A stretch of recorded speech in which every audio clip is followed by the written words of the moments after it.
Good afternoon. We're here to take you through today's update from the National Emergency Response Committee on Coronavirus.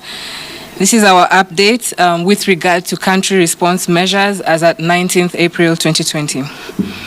Fellow Kenyans, a number of you may be despairing and asking why the numbers keep rising, despite all the measures we have taken. Some have taken to mocking our repeated calls and warnings for self-discipline.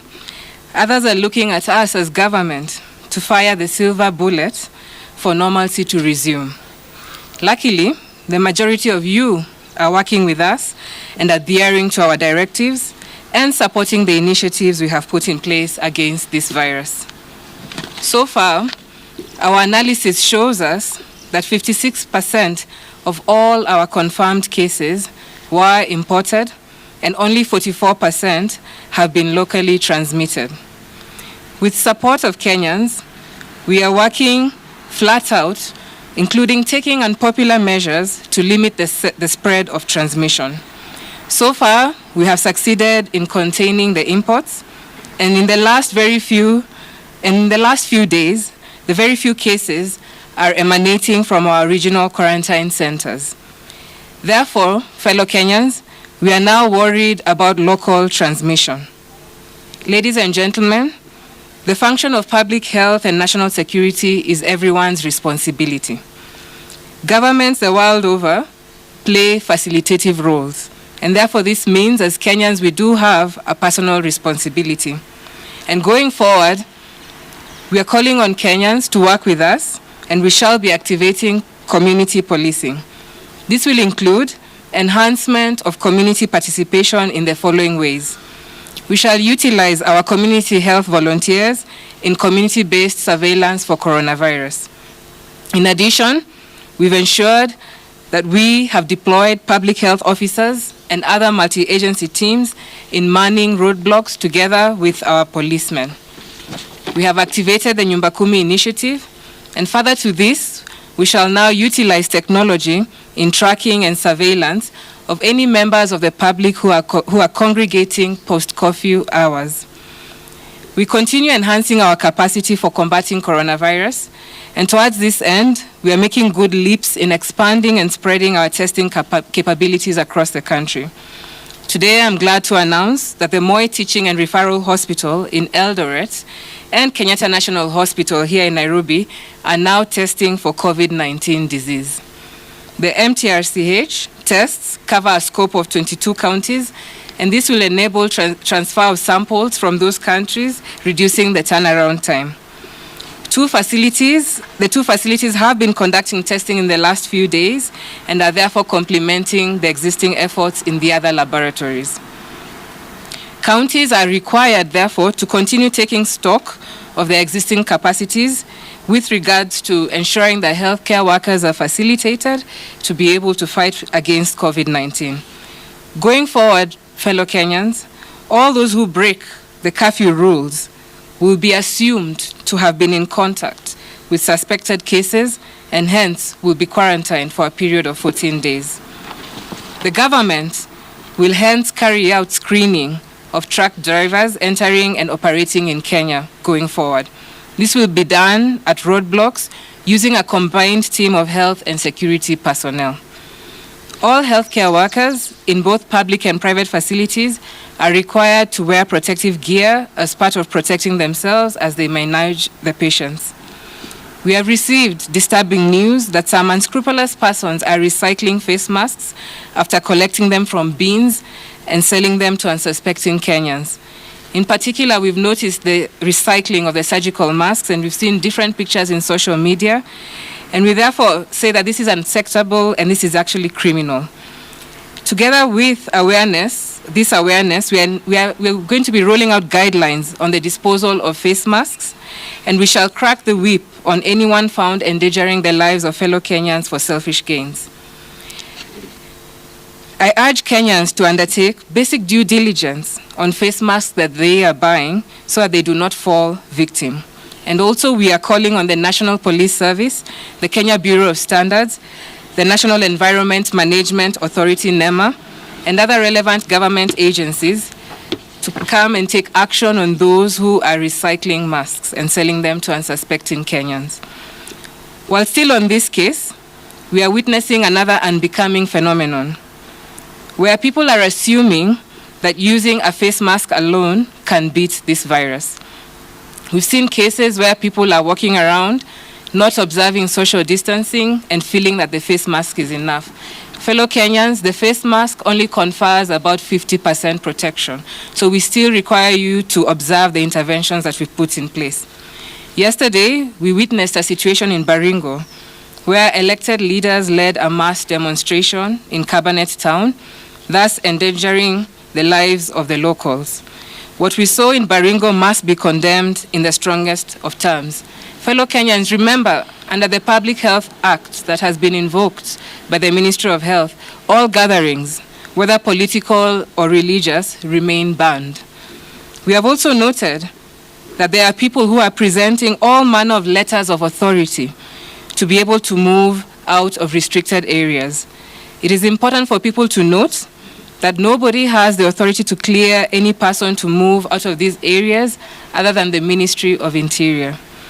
We have also noticed that wines and spirits have been converted into drinking joints. These facilities are only licensed as takeaways only, and therefore we urge any Kenyans who may be visiting the wines and spirits to buy any drinks to ensure that this is a takeaway service only. And anyone found drinking at the wines and spirits shops will be arrested and the businesses will be closed down.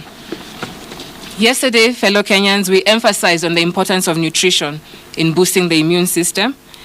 We are working with the Ministry of Agriculture, Livestock, Fisheries and Cooperatives in finalizing specific guidelines that will embed nutrition security in the COVID-19 national response.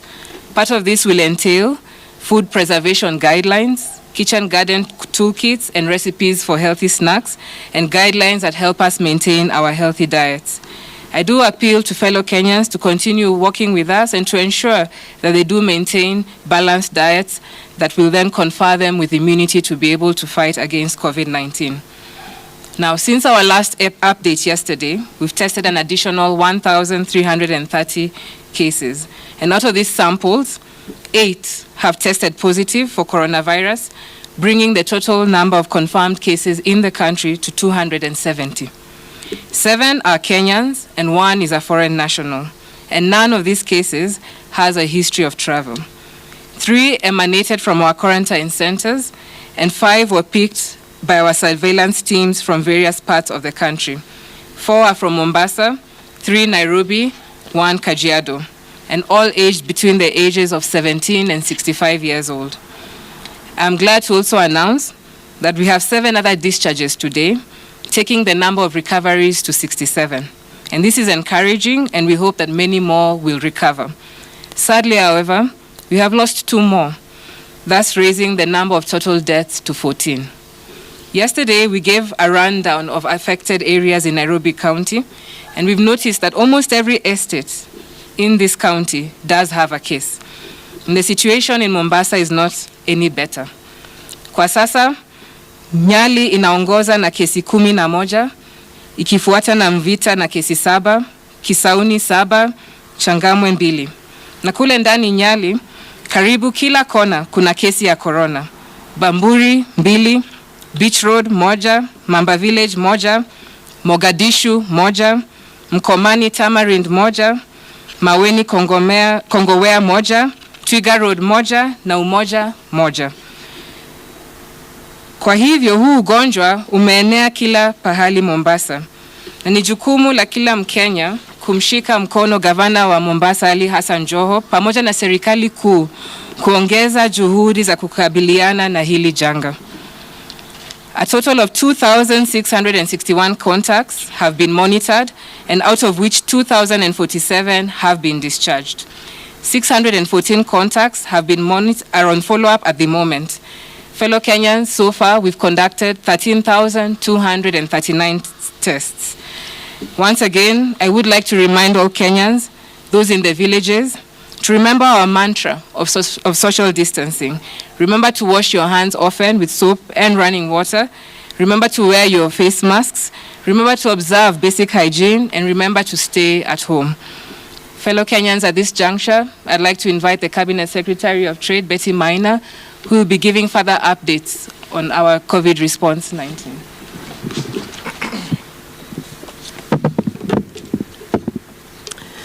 Thank you very much, Dr. Mwangangi.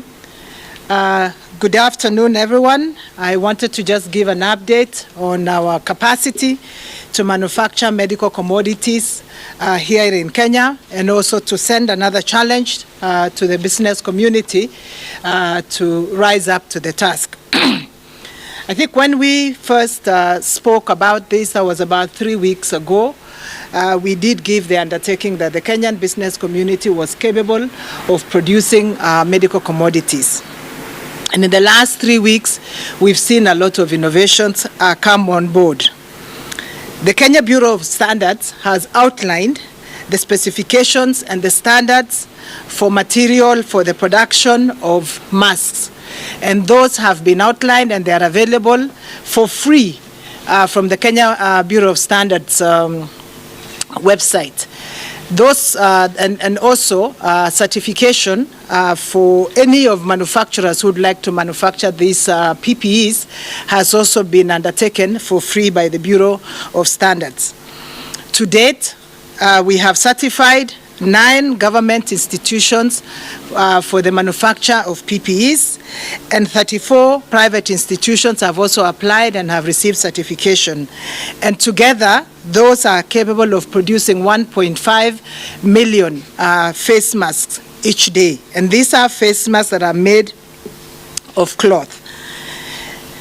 There's also work in progress in designing and an approval of ventilators by at least 5 institutions: Toyota Kenya, Kenyatta University, Dedan Kimathi University, Numerical Machining Complex, and the Kenya Association of Manufacturers Automotive Sector. Therefore, I am pleased to announce that there is local capacity for at least PPEs and face masks. I think for PPEs, we've certified 5 companies so far, and the Ministry of Health has placed orders for that, for the delivery of PPEs. There's also local capacity for supply of hospital beds, which are available from different manufacturers, and as and when needed, we look forward to orders being placed by the Ministry of Health. Now, one of the challenges that the Minister for Health has mentioned repeatedly is the need for mass testing in the country and the absence of commodities to support mass testing. The health team has given us samples of products that are currently imported, but I think the challenge is placed before the local industry to be able to produce the materials and the sputtums for taking samples from your nose, from your throat, and for carrying. And after I've looked at it, it's actually a plastic, some plastic material. So I think the challenge is still being given to the local industry to supply these commodities so that the government is able to undertake mass testing. These samples will be available in our office, and is also available from the Ministry of Health for those in the industry who are able to produce. We've also noted other innovations by the business community, such as,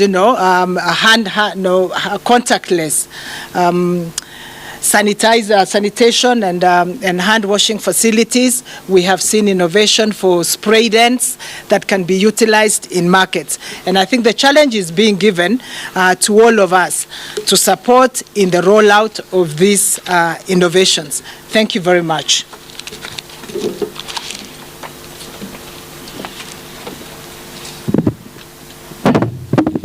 We would now like to receive questions.